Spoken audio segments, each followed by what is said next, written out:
simple little row of houses, looks like any other city street. In 1975, this house behind me, just like any other house on this street, isn't like any other house.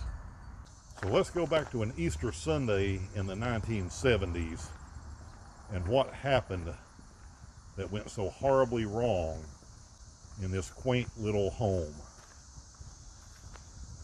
Now, I can remember as a child hearing this story on the news. And this was back in the 1970s, where, unlike today, you did not have stories like this in the news seemingly every day. In that era, a story like this was really shocking.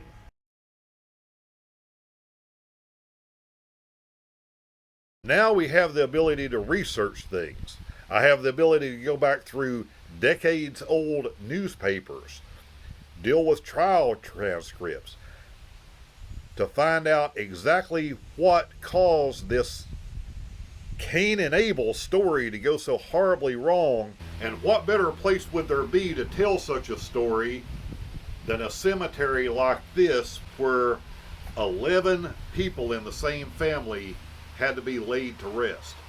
So we have James Rupert, a 40-year-old man, not good at finding steady work, has a drinking problem, has never been married, and is still living at home with his mother. James, however, has a brother. His brother is more successful. His brother is married and has 8 children. Little jealousy, little envy.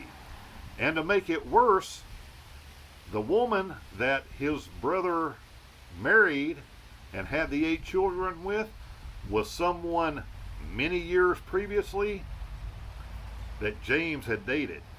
So you have the jealousy and the envy mixed with not getting along with the mother that you live with, because she has about had it and has threatened to show you the door, show you the road, which was something that he knew was coming. As a matter of fact, he had complained about that the night before this happened down at the local bar. And of course, with a team of attorneys, your defense, of course, is going to be that you snapped. But the fact was, there were things going on leading up to this. He had gone to a firing range and practiced just before this. In the month leading up to this, he had been trying to get silencers. You really don't need silencers unless you have something planned that you need to have be quiet. So he already owns weapons. He's had whatever thoughts that are going through his head. Easter morning comes, getting closer to noontime now. He's upstairs in his bedroom. His mother is downstairs cooking because his brother, sister-in-law, and the 8 children have all come over to the house, and he can hear them downstairs playing. So in his own words, his own story, he comes downstairs to say hello to everyone. His brother makes a comment, "Hey, how's that Volkswagen?" talking about the little beat up car that he drove. He took that as an insult, goes back upstairs, grabs the items he's going to need to exact revenge. Comes back downstairs, 7 shots to the brother, sister-in-law, mother who tried to stop him, and then the 8 children to deal with. And those 8 children were individually shot so they couldn't get away, and then shot again to finish them off. According to the investigators, the police, autopsies, the best they could figure out, along with his statements of how this worked out. So you've just taken out 11 members of your family. What are you going to do? Well, if you're James Rupert, you're going to lay down on the couch, spend a couple hours thinking about it, surrounded by your nieces and nephews that you have just offed. And while, according to him, he contemplated doing himself in, he decided that would be a sin.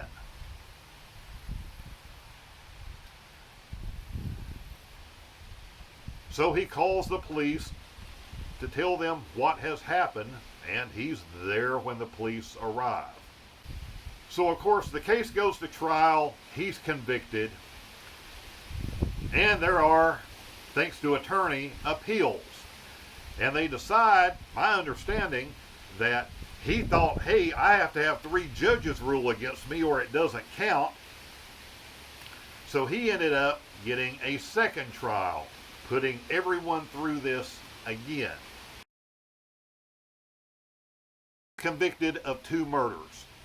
The murder of his brother and of his mother. The other 9, the sister-in-law and the 8 children, they chalk that up to insanity. But at least with those 2 convictions, it ends up with 2 life sentences.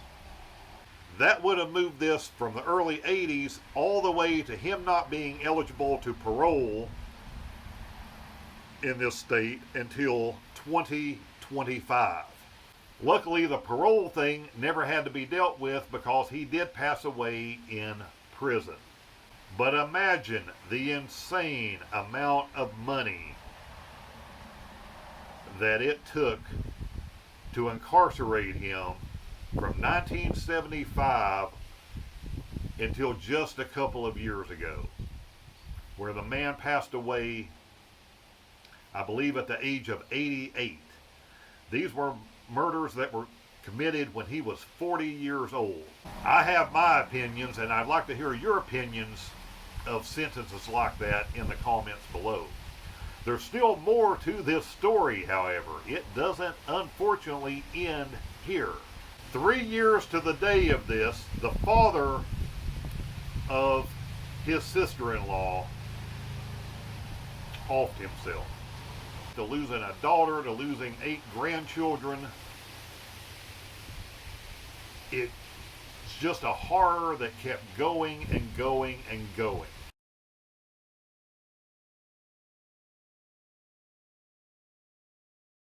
Now, as for the house, it's still there. And thanks to the law in this state, like many states, the real estate people don't have to actually disclose this kind of information to a potential buyer. And of course, you have all the paranormal people that would love to get in there. She has not allowed any of that. Despite the cleaning that was done after this horrible incident happened, that there was still blood that seeped between panels and down into floor joists, rafters, to the basement level. Those signs are there to this day. So what are your feelings? Would you live in a place where something this brutal had taken place? Would you be all right with living there day after day? Would you be all right with sleeping in a place day after day, night after night,